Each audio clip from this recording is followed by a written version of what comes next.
The sterile, biting scent of ammonia clung to the air, a chemical ghost haunting the vast, silent corridors of Thorn Industries. Elara Vance moved through the deserted office space like a phantom, her presence marked only by the soft squeak of her rubber-soled shoes on the polished marble and the rhythmic swipe of her cloth against the towering glass walls. From this high floor, the city below was a glittering tapestry of 1,000,000 lives, each one a story she could only imagine. She saw her own faint reflection in the window, a 22-year-old woman in a drab gray uniform, her features blurred against the vibrant life outside. It was here, in this cathedral of wealth and power, that the emptiness in her chest felt most profound, an echoing cavern where her own dreams had gone to die. If you want to know what shatters this silent routine, watch until the end. I invite you to subscribe to the channel and comment on where you are watching from. We continue. By day, Elara's world was a different kind of sterile. It was the cramped, two-bedroom apartment that smelled of rubbing alcohol and her mother's lavender-scented lotion. Her life was a meticulously managed schedule of medications, whispered reassurances, and the relentless, crushing weight of mounting medical bills. Her mother, a fragile bird with brittle bones and a spirit worn thin by chronic illness, was the sun around which Elara's entire existence orbited. Every decision, every sacrifice was for her. Elara had long ago packed away her own aspirations, a degree in literature, a life filled with the stories she so loved, into a small, dusty box in the back of her mind. She was a caregiver, a provider, a daughter. The title of Elara felt like a secondary role, one she rarely had the energy to play. Her virginity was not a statement or a shield built from trauma. It was simply a room in her house that had never been furnished. It was a consequence of a life lived in service to others, a path so narrow it left no room for the sprawling, messy, beautiful detours of romance or self-discovery. There had been no time for coffee dates, no space for the awkward fumbling of a first kiss, no emotional energy left to invest in another soul when her own was so thoroughly depleted by her duties. At 22, she felt like a book with unread chapters, her own story paused indefinitely. This untouched part of her was not a source of shame, but a quiet, persistent ache, a symbol of the experiences she had forfeited, of the woman she might have become in a different, kinder world. Her only true escape, her only act of creation in a life of maintenance, was the restoration of old books. In a small corner of her bedroom, a makeshift workshop was her sanctuary. Here, she was not a cleaner or a caregiver. She was a healer. With the patience of a surgeon, she mended torn pages, restitched broken spines, and carefully cleaned the faded, gilded letters on worn leather covers. The scent of aging paper and binder's glue was her incense. Each book she saved was a small victory against the decay that seemed to permeate her life. It was a quiet act of defiance, a way of imposing order and beauty on a world that felt chaotic and bleak. In mending what was broken, she felt a flicker of hope that she, too, could one day be made whole. The Thorn Industries headquarters was a monument to a world she could never inhabit. A sheer tower of obsidian glass and cold steel, it pierced the skyline, a declaration of dominance over the city. At night, when the executives and traders had gone, the building took on a different character. It became a hollow, echoing shell, its opulence rendered sterile by the silence. Elara would clean boardrooms with tables so long, they seemed to stretch into another dimension, their polished surfaces reflecting her like a distorted mirror. She moved through minimalist offices that cost more than her apartment building, dusting objects of art she didn't dare to touch with her bare hands. It was a kingdom of ghosts, and she was its most invisible servant, tending to the relics of power in the dead of night. This nocturnal existence amplified her profound sense of isolation. She was a spectator to life, separated from the world by the very glass she was paid to polish. She would watch luxury cars glide through the streets below, imagining the people inside them, their loves, their worries, their triumphs. Were their problems as all-consuming as hers? Did they feel the same gnawing anxiety that kept her awake, the fear of a single missed payment spiraling into catastrophe? The loneliness was a physical presence, a cold hand resting on her shoulder as she scrubbed floors and emptied wastebaskets filled with the discarded remnants of lives far more vibrant than her own.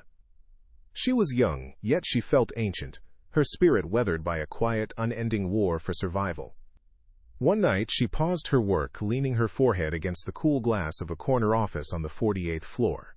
The entire city was laid out before her, a breathtaking, impersonal jewel. Her reflection stared back, a tired girl in a borrowed uniform, superimposed over a universe of light and possibility. A wave of suffocating clarity washed over her. This wasn't a life, it was a holding pattern. She was waiting for a future that would never arrive if she didn't force a change. The quiet desperation that had been a low hum in the background of her thoughts suddenly roared to the forefront. Something had to give. She could feel the foundations of her carefully constructed world of duty and sacrifice beginning to crack, and she didn't know if she was terrified or relieved.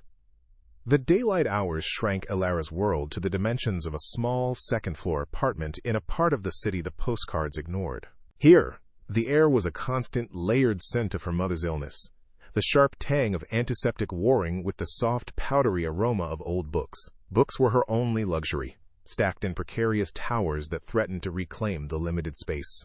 They were her silent, understanding companions in a life dictated by the metronome of a medication schedule and the shallow, rasping breaths from the adjacent bedroom. The apartment wasn't a home so much as a waiting room, a space defined by what was absent: laughter, spontaneity, a future of her own design. Every worn patch on the sofa, every crack in the ceiling, was a testament to a life lived on hold. Her mother, Eleanor, was a ghost in her own life, a woman of former vibrancy now confined to the pale geography of her bedsheets. Ilara's days were a ritual of gentle service. She would measure out pills into a small plastic cup, spoon broth to lips that barely parted, and read aloud from worn paperbacks, her voice a low, steady murmur against the oppressive silence. She'd brush her mother's thinning hair, the strands as fragile as spun silk, and see in the clouded reflection of her eyes a love that was both her anchor and her heaviest chain. This relentless cycle of care was an act of profound devotion, but it was also an erosion, slowly wearing away the person Ilara might have been, leaving only the daughter, the nurse, the keeper of a fading light. The true tyrant of their existence, however, was a stack of envelopes on the kitchen counter. They arrived like clockwork, their formal, windowed faces bearing the logos of hospitals and pharmaceutical companies. Inside, the numbers were obscene, abstract figures that held the power of life and death.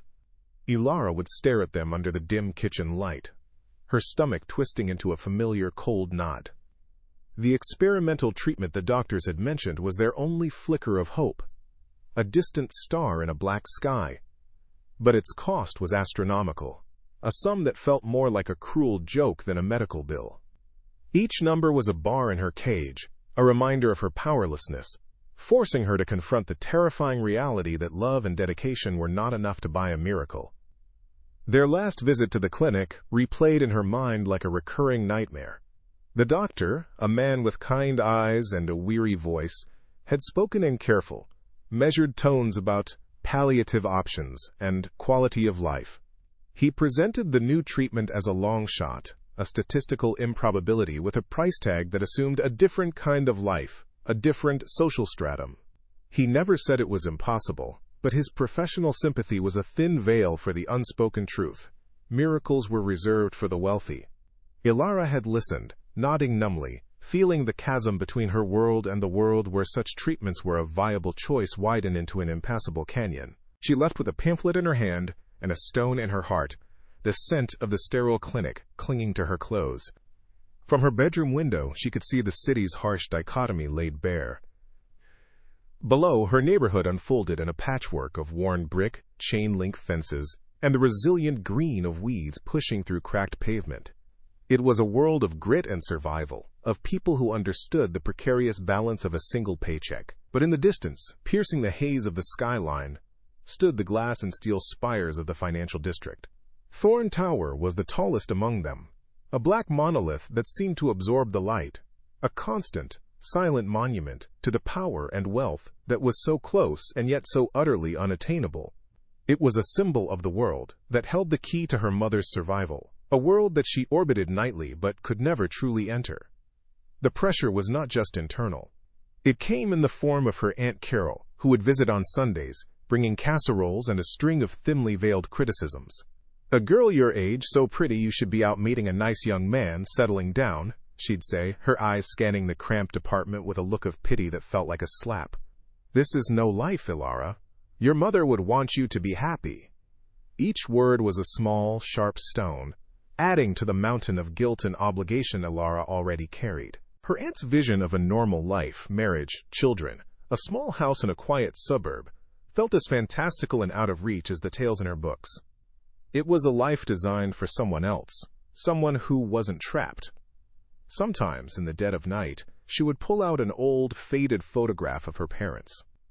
It was taken before the illness, before her father's sudden death had left them adrift. They were young, vibrant, their smiles unburdened by the weight of the future. Ilara saw her own features mirrored in their faces and felt the crushing responsibility of being the sole guardian of their legacy. She had made a silent vow at her father's funeral to care for her mother, a promise whispered into the cold air of a cemetery. That promise had become the central pillar of her identity. To even consider a life for herself, to dream of freedom, felt like a profound betrayal of that vow, a sacrilege against the memory of the family they once were. The transition from her day life to her night job was a journey between two prisons. She would leave the quiet intimacy of her mother's bedside, the air thick with love and sickness, and board a rumbling, near-empty bus. The city would streak past the grimy window, the warm lights of homes and restaurants giving way to the cold, impersonal glow of the commercial district. The journey was a slow stripping away of her identity. By the time she swiped her keycard at the service entrance of Thorn Tower, she was no longer Ilara Vance, daughter and caregiver. She was just a number, a uniform, an invisible cog in a machine that ran on the ambitions of people she would never meet. Her exhaustion, a heavy cloak she couldn't shrug off. This sense of imprisonment was all the more suffocating because she knew she held the key. Her cage was built not of steel, but of her own unyielding sense of duty. She recognized, with a clarity that was both sharp and painful, that her choices had led her here. She could have enrolled in community college, could have sought a different path, could have asked for help from relatives who would have likely refused. But every decision was filtered through the lens of her mother's needs. Her love was a fierce protective force, but it had also become her warden.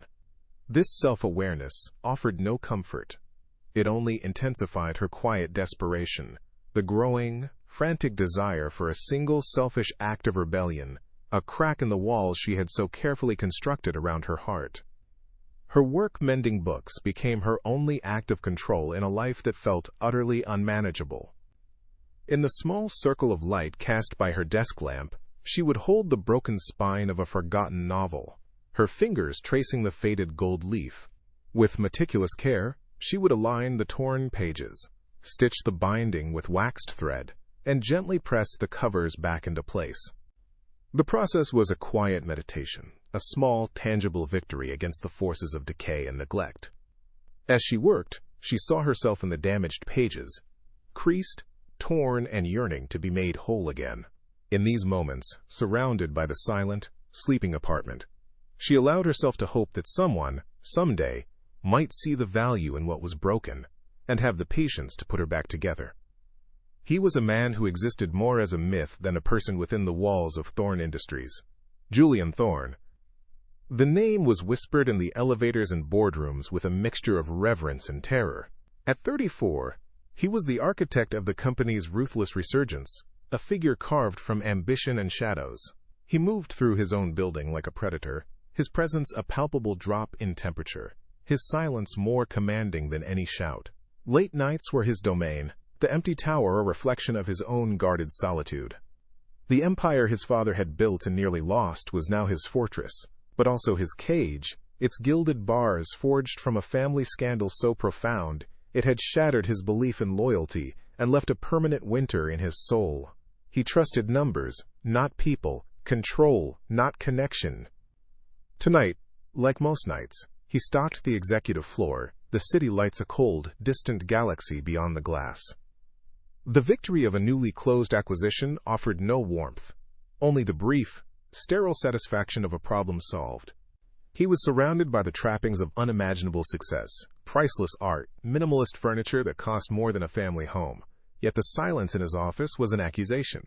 It echoed the cavernous emptiness left by his father's public disgrace and subsequent withdrawal from life, a betrayal orchestrated by the one person he should have been able to trust, his mother. This foundational wound had cauterized his heart, teaching him that intimacy was a vulnerability, a weapon to be used against you. So he worked, building walls of wealth and power so high that no one could ever get close enough to hurt him again. Ilara's cleaning cart was a small, rattling island of order in the ocean of nighttime silence. Her route to night took her to a place she both loved and dreaded, the Thorne Private Library on the 49th floor. It was a deviation from the building's cold modernism, a sanctuary of dark wood, worn leather, and the sacred, earthy scent of aging paper. Unlike the rest of the tower, this room felt alive, breathing with the spirits of 1,000 stories. For Ilara, entering it was like stepping into another world, a brief, stolen moment of peace. She would dust the shelves with a reverence usually reserved for a church, her movements slow and careful, treating the leather-bound volumes not as corporate assets but as sleeping souls. It was the one part of her job that didn't feel like a chore. It felt like a pilgrimage. Tonight, one particular book seemed to call to her. It was a first edition of a classic she adored, its dark green leather cover worn smooth by a century of hands. Slipping off her rough work glove, she allowed her bare fingers to trace the faded gold lettering of the title, a forbidden, intimate touch. A wave of profound longing washed over her. In this quiet, sacred space, surrounded by the stories she loved, she felt a flicker of her old self. The girl who dreamed of studying literature, not just dusting it. For a single breathless moment, she was not a cleaner, not a caregiver, not a collection of worries and bills. She was just a girl with a book, lost in a world of words, her face softened by a look of pure, unguarded adoration. He entered without a sound, his expensive shoes making no purchase on the thick Persian rug. Julian Thorne often came to the library to think, the silent company of books less demanding than that of people. He expected absolute solitude. Instead, he saw a figure in a dull gray uniform standing in the aisle, back to him, head bowed over a book. A flicker of irritation crossed his face, an intrusion, a disruption to his controlled environment. He opened his mouth to issue a sharp dismissal, but the words caught in his throat. He saw her hand, ungloved, tracing the spine of the book with a tenderness that was utterly foreign in his world of brutal transactions and calculated gestures. It was a touch of pure, unadulterated reverence, an act of quiet love in the heart of his cold empire. From the shadows he watched, captivated against his will.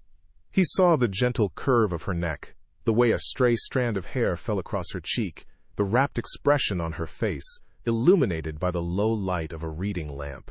In a world populated by people who wanted something from him, his money, his power, his name, this woman wanted only the story held within a leather binding. She was oblivious to his presence, lost in a moment that had nothing to do with him or the titan of industry his name represented.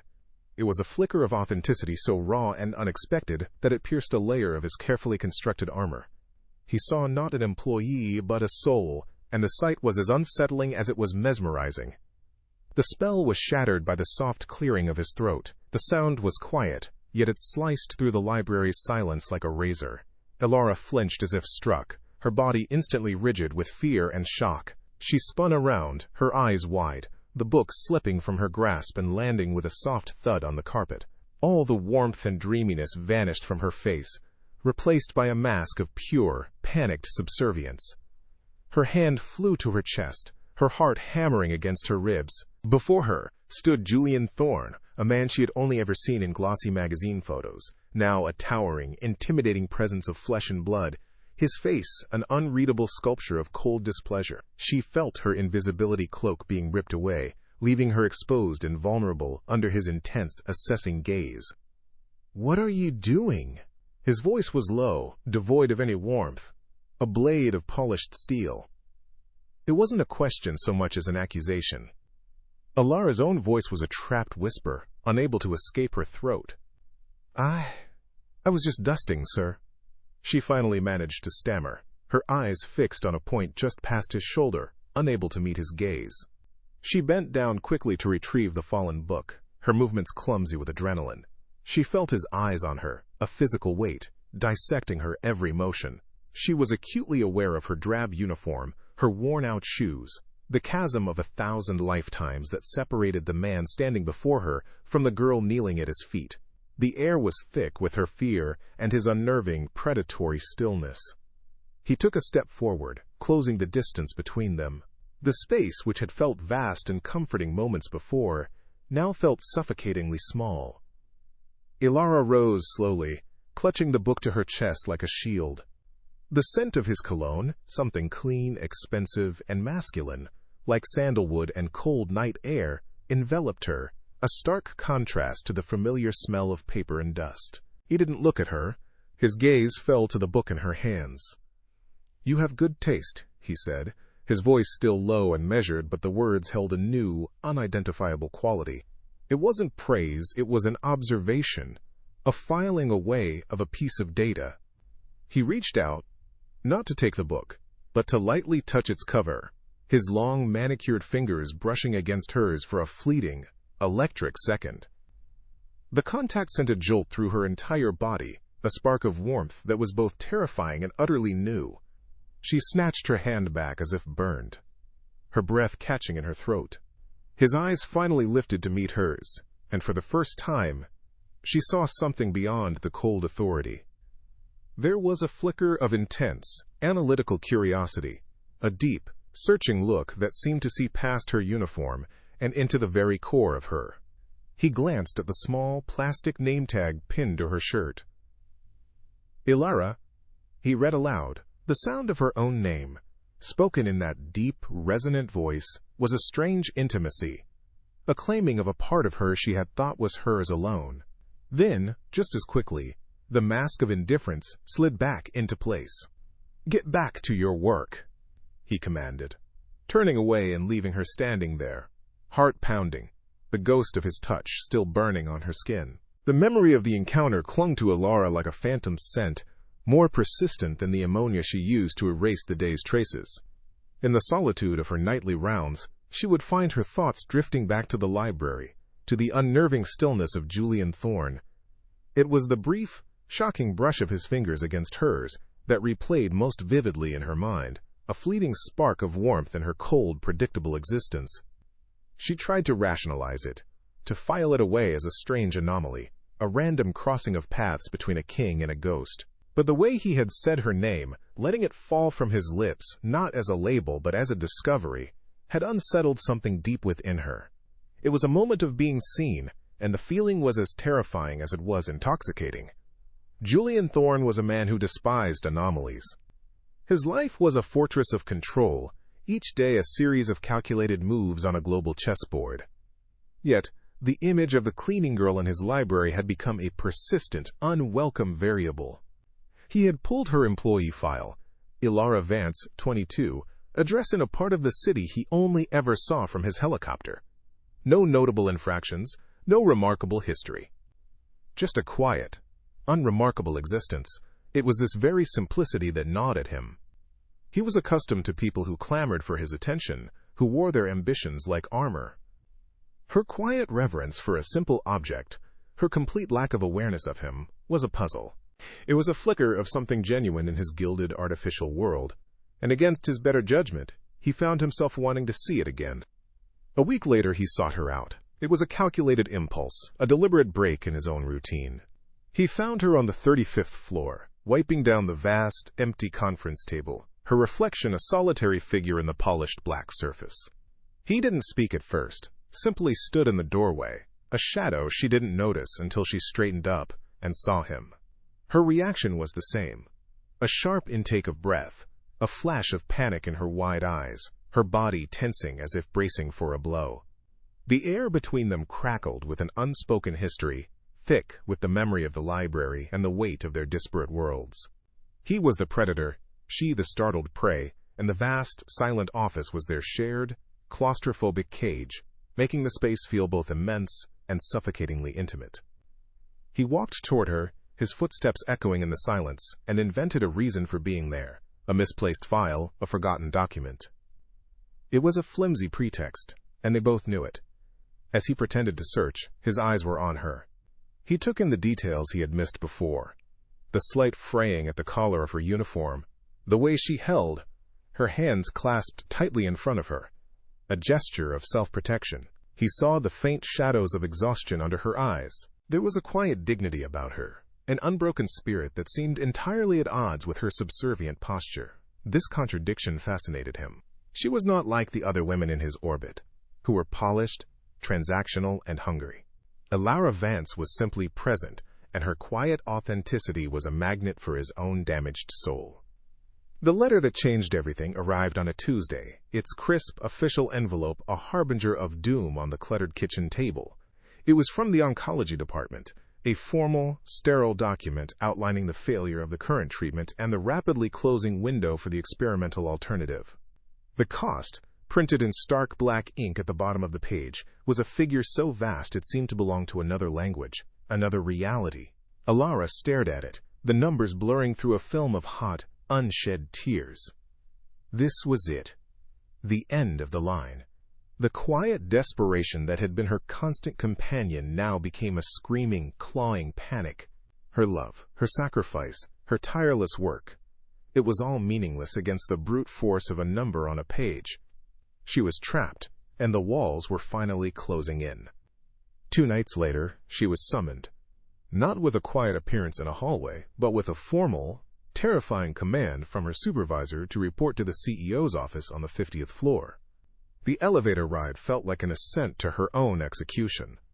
The doors opened onto a space of breathtaking, intimidating minimalism.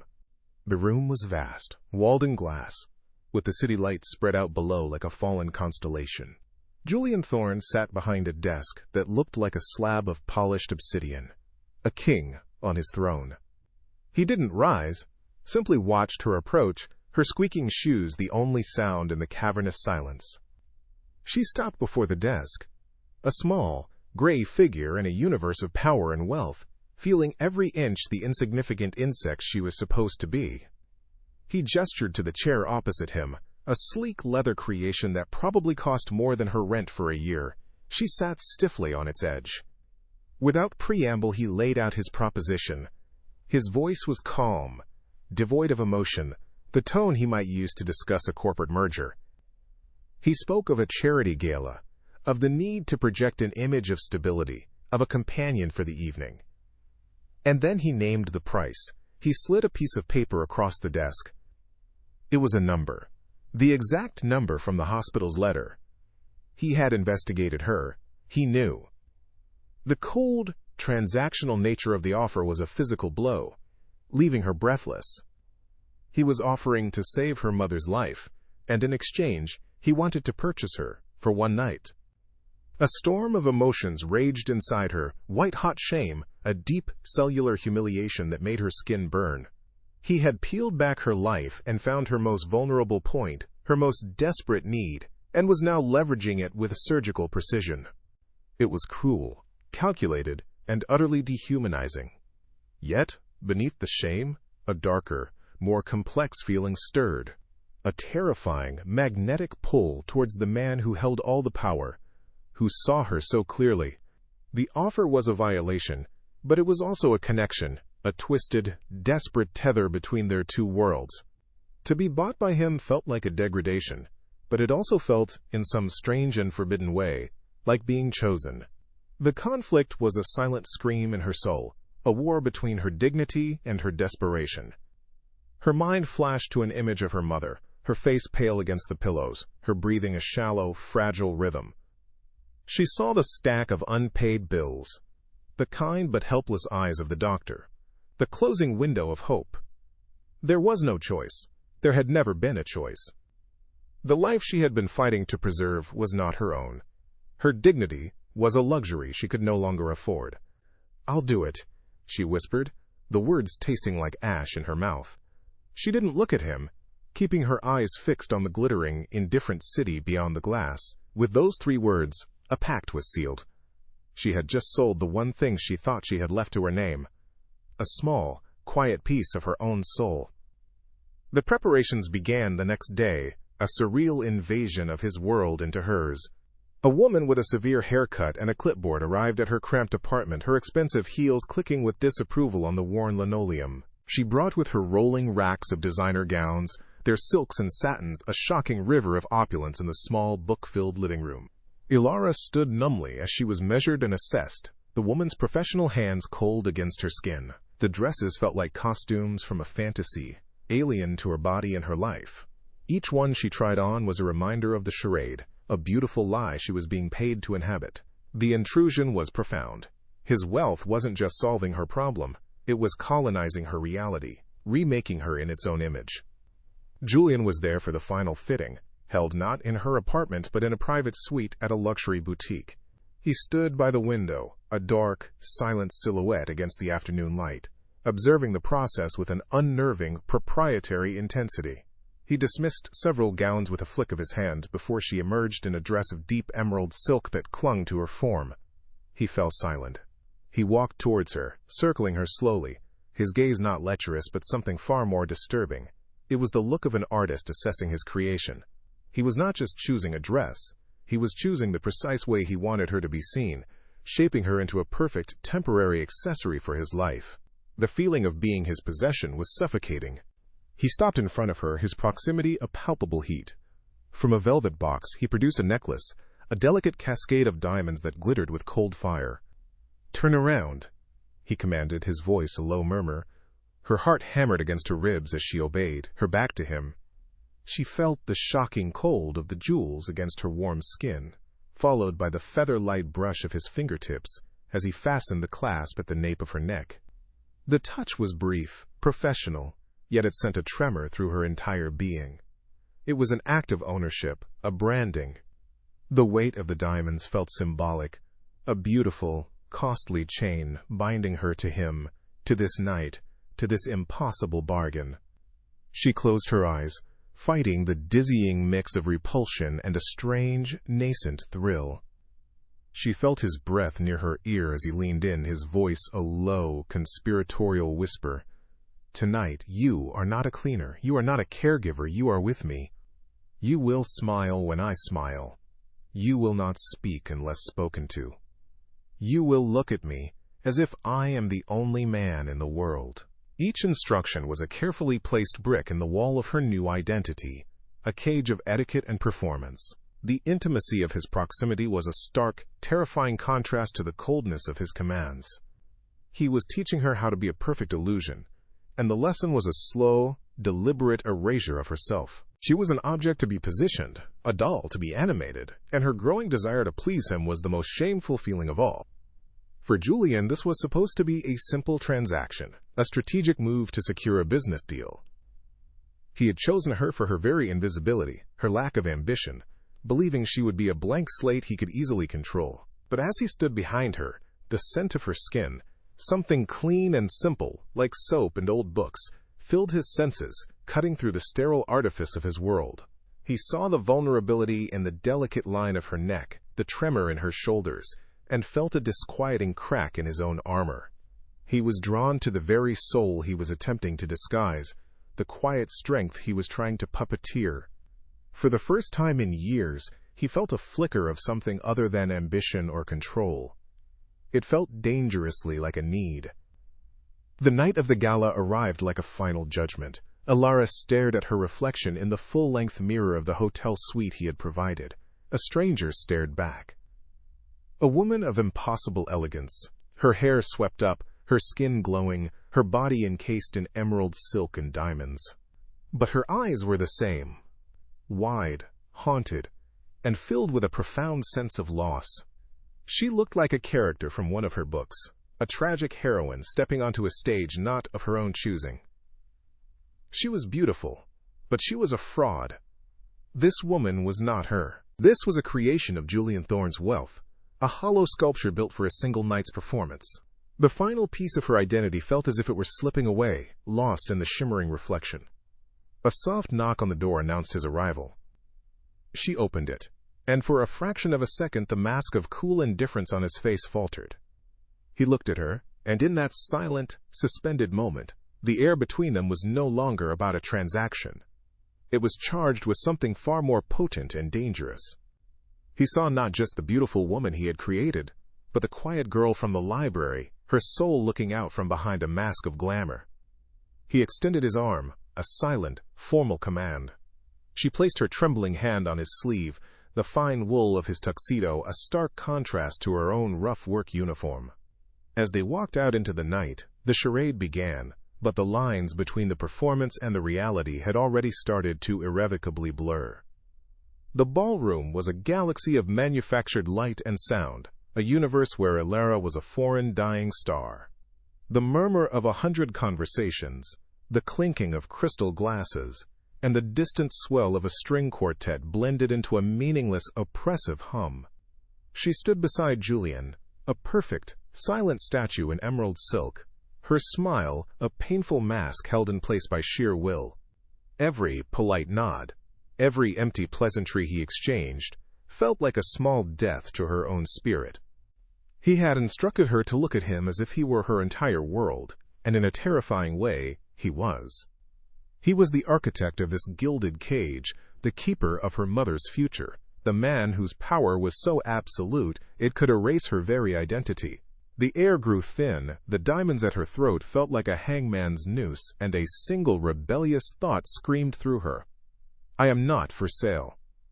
It was not a grand dramatic gesture, but a quiet, seismic shift. In the middle of a conversation with a silver-haired senator, Elara turned her head slightly and met Julian's gaze. Her eyes, which had been carefully vacant all evening, were now blazing with a desperate, wounded fire. She gave an almost imperceptible shake of her head. Then, with a composure that felt utterly alien to the storm raging inside her, she whispered 2 words meant only for him, a breath of dissent in the heart of his empire. I can't. Before he could react, before his mask of cool control could even register the crack, she turned and walked away. She didn't run. She moved with the deliberate, heartbreaking grace of a queen abdicating a throne she had never wanted, her silk gown whispering against the marble floor as she headed for the grand archway leading out of the ballroom, leaving a stunned silence in her wake. For a heartbeat, Julian Thorne was frozen. Control was his religion, and this quiet, unassuming girl had just committed the ultimate heresy in his church of order. He excused himself from the senator with a clipped, cold apology that betrayed nothing of the chaos erupting within him. He followed her, his long strides eating up the distance. He didn't call her name.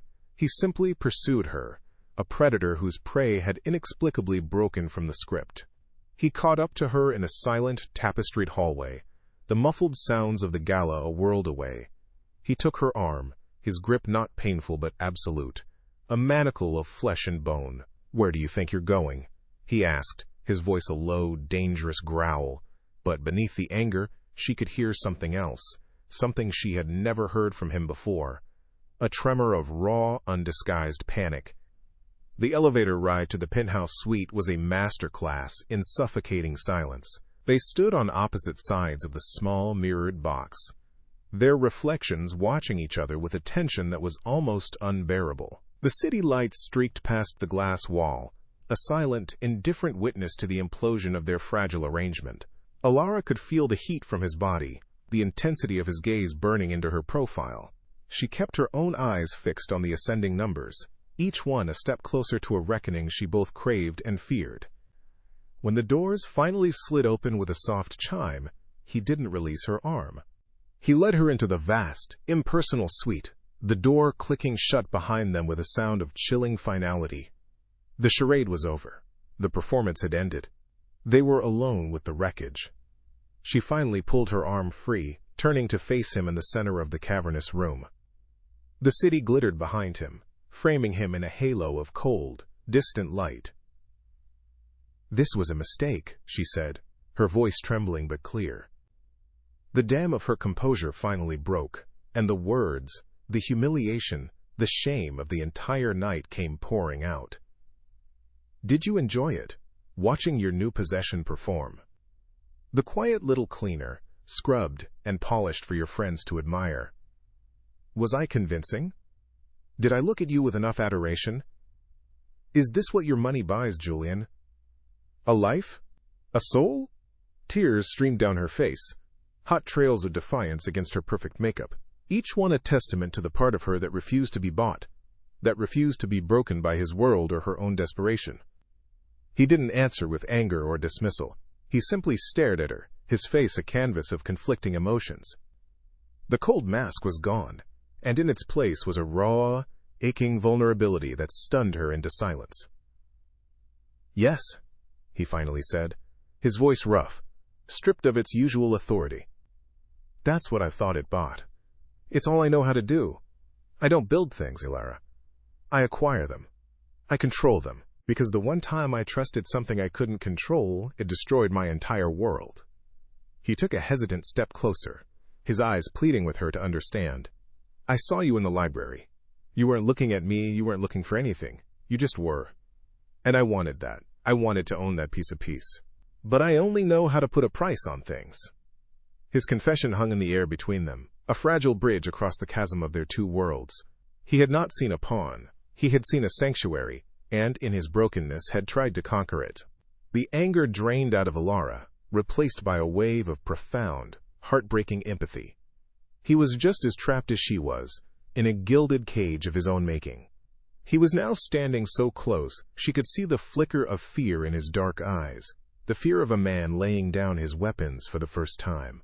He slowly raised a hand, not to command or possess, but to gently, tentatively, cup her tear-stained cheek.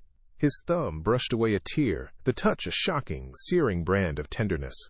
"Forgive me," he whispered, and the words were not a command for absolution, but a plea from a shattered soul. In that moment, the world fell away. There was no contract, no money, no dying mother, no social divide. There was only the unbearable weight of his confession and the shocking warmth of his hand against her skin. She leaned into his touch, a silent act of surrender that was wholly her own choice. He lowered his head, his gaze searching hers for permission she didn't know how to give with words. And then he kissed her. It was not a kiss of passion, but of profound, desperate recognition. It was hesitant, gentle, tasting of salt and regret, and a loneliness so deep it mirrored her own.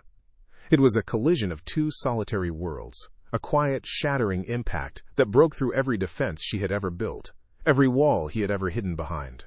It was the first truly honest thing that had ever passed between them. The initial gentleness gave way to a current of desperate need.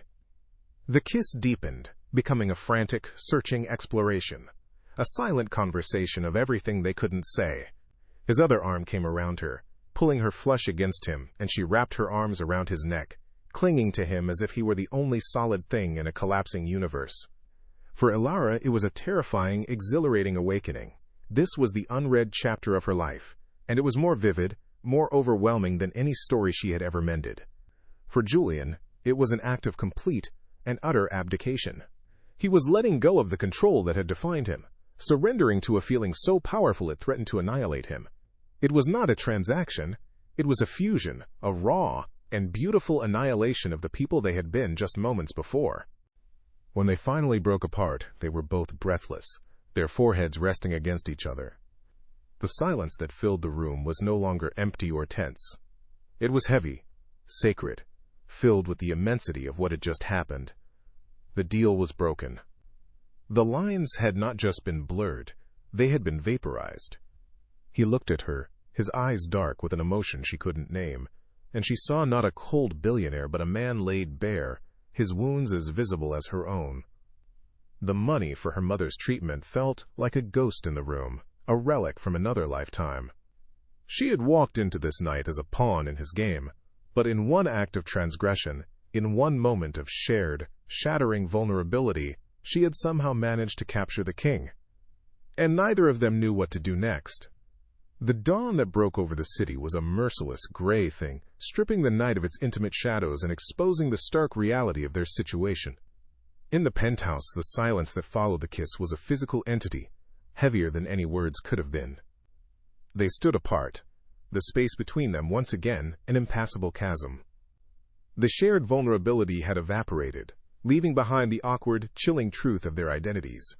He was Julian Thorne, a titan of industry, and she was Ilara Vance, the cleaning girl he had tried to buy. The money, the reason for this entire charade, was now a toxic, unspoken poison in the air. He couldn't look at her, and she couldn't breathe. The moment of connection was over, and all that remained was the consequence, a fragile, beautiful thing that had already begun to shatter into a million pieces. The drive back to her neighborhood was a journey through a vacuum. Julian drove, his hands gripping the steering wheel, his knuckles white. His profile was a mask of stone, the cold, impenetrable facade she had first seen, now rebuilt and reinforced. Ilara stared out the passenger window, watching the glittering towers of his world recede, replaced by the familiar, tired brick of hers. The city lights blurred into streaks of color, a watercolor painting of a life she had only glimpsed. As the car slid to a halt in front of her building, a sterile notification pinged on her phone. The transfer was complete. He had held up his end of the bargain. Without a word, she opened the door and stepped out, not looking back as the luxury car pulled away, its engine a low, mournful growl that was swallowed by the indifferent city morning.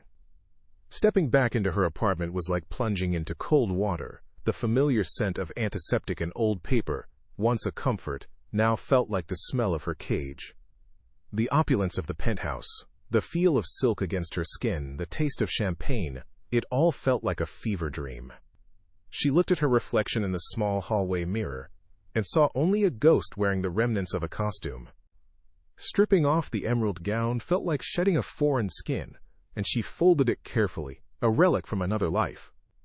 She changed back into her own simple clothes, the soft, worn cotton a familiar but constricting embrace. She had returned from another planet, but the journey had irrevocably altered her gravity, leaving her feeling untethered and lost in the one place that was supposed to be home. Alone in his glass tower, Julian Thorne was a king surveying a conquered, empty kingdom. He poured a glass of whiskey, the amber liquid doing nothing to burn away the chill that had settled deep in his bones. He was surrounded by symbols of his power, the art, the view, the sheer scale of his wealth, but they were all hollow. The echo of her voice, filled with both defiance and despair, ricocheted off the cold surfaces of the room. He had tried to control her, to acquire her essence as he would a company, but he had failed.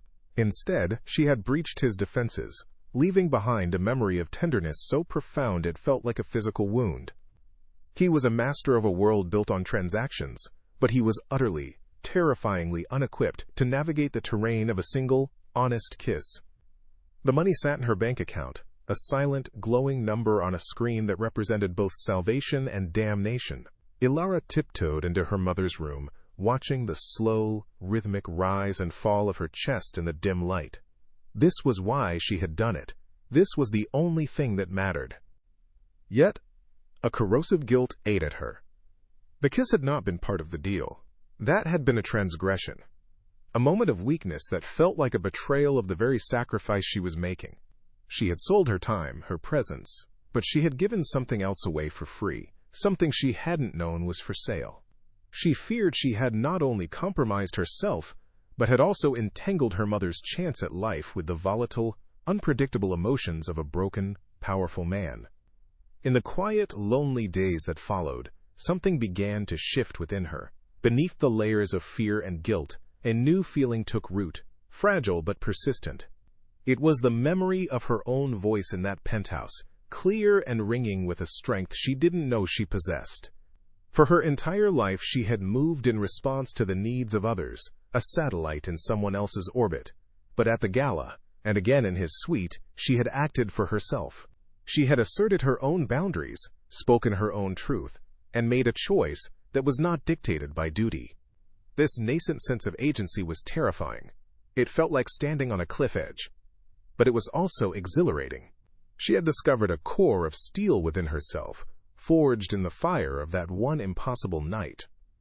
Julian, meanwhile, found himself engaged in a form of self-torture. He pulled up the security footage from the library, from that first night.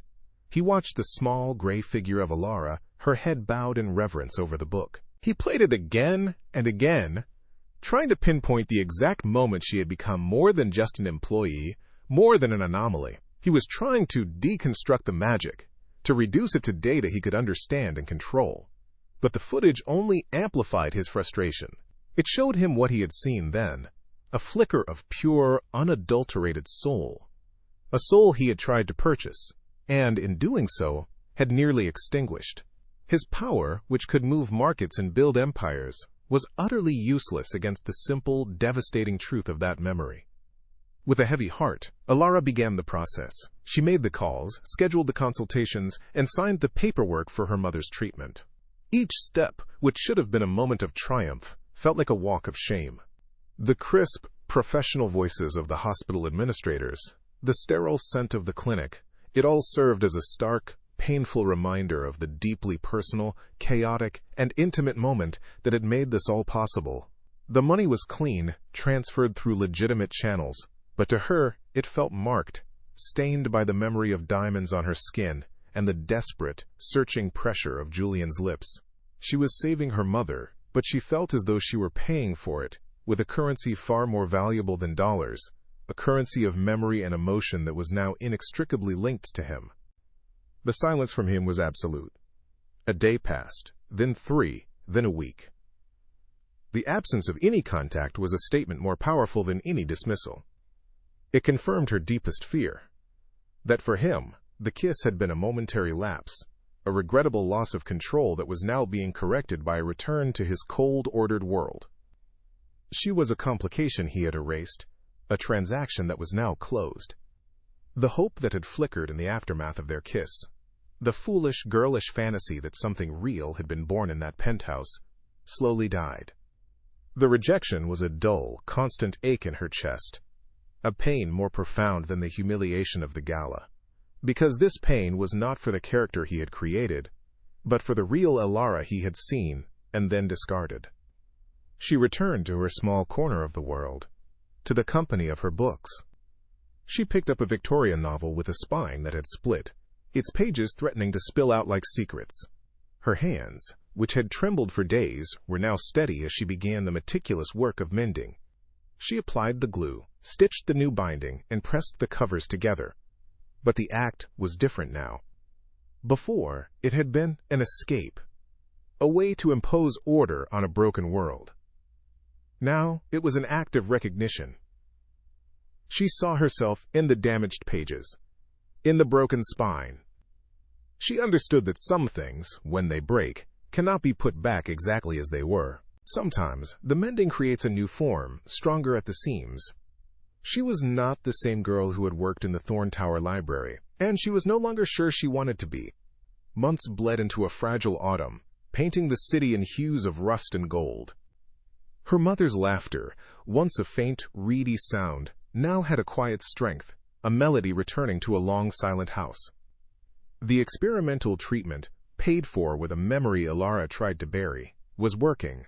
She had left the sterile silence of Thorn Industries behind, trading the scent of ammonia for the earthy perfume of aging paper. She now worked in a small, cluttered bookstore in a quieter part of town, a labyrinth of shelves where she felt not invisible but safely hidden. Here, surrounded by the silent companionship of 1,000 stories, she was slowly mending her own. The ghost of Julian Thorn was just that, a phantom that sometimes surfaced in the reflection of a rain-slicked window, a half-remembered ache for a world she had briefly devastatingly touched. One crisp afternoon, a courier arrived, a man so out of place in the dusty sanctuary of the bookstore that all activity seemed to pause. He held a flat, rectangular box addressed simply to Alara. Her heart seized, a frantic bird beating against the cage of her ribs. Inside, nestled in a bed of black tissue paper, was a book. It was the first edition from his library, the dark green leather cover instantly familiar. But it was different. The spine, once cracked and fragile, had been repaired. It was not a professional job. The stitching was slightly uneven, the glue at the edges a little too generous. It was the careful, painstaking work of a novice, of someone who had learned a foreign language in order to speak a single, crucial word. It was the work of a man who had tried, with his own hands, to fix what he had broken. She traced the clumsy stitching with her fingertip, a line of communication that was more intimate than any word he had ever spoken. This was not a gift of wealth. It was a gift of effort, of time, of humility. It was an apology written in thread and leather, a confession of his own brokenness, and a testament to his desire to heal. He hadn't sent flowers or diamonds or another check. He had sent a piece of himself, an admission that he understood her world, her passion, her quiet art of restoration. A single, hot tear escaped and fell onto the worn cover, a small, dark circle of release. All the walls she had so carefully rebuilt around her heart crumbled in that instant, washed away by a gesture so profoundly tender, so utterly unexpected, that it left her breathless and raw. Looking up, her eyes blurry, she saw him. He was standing across the street, a solitary figure leaning against the brick wall of an old building, his hands shoved deep into the pockets of a dark coat. He wasn't the titan from the tower, the king in his glass castle. He was just a man, watching her through the window of a small bookstore, his face etched with an uncertainty that mirrored her own. He made no move to approach, no gesture to command her attention. He was giving her the power, the choice. The bustling city street between them, the honking cars, the rushing pedestrians, became a silent, empty stage. In his gaze she saw not possession or control, but a question, a plea, a hope so fragile it might shatter if she looked away. He had stepped out of his fortress and was waiting, unarmed, for her answer. She clutched the mended book to her chest, its solid weight, a grounding force, an anchor in the sudden, swirling storm of emotion. It was her story, their story, its broken spine, a testament to the damage they had inflicted, and its careful repair a symbol of a possible future. She took a deep, shuddering breath, the familiar scent of paper and ink a final, comforting farewell to the quiet life she had built in the aftermath. This was no longer a choice between two worlds. It was a choice to build a new one, together, on the ruins of the old. A small, tentative smile touched her lips as she walked toward the door. The little brass bell above it chimed softly as she pushed it open. The sound a single, clear note of hope against the city's relentless hum. She stepped out into the crisp autumn air, ready to close the distance. They met in the middle of the street, the flow of traffic and people parting around them as if they were two rocks in a stream. The world fell into a muted blur, leaving only the sharp, stunning clarity of his face. The cold mask was gone, replaced by a raw vulnerability that laid his soul bare. He didn't speak, and she didn't need him to. The chasm between them had been vast, carved by money and power and pain, but he had just crossed it, not with the arrogance of a billionaire, but with the quiet humility of a man who had learned to mend. This was not an ending. It was the difficult, beautiful, uncertain first line of a new chapter, a promise not of perfection, but of a shared effort to restore what had been broken. If this story of love and redemption touched your heart, I invite you to subscribe, like, share, and comment on what this journey meant to you.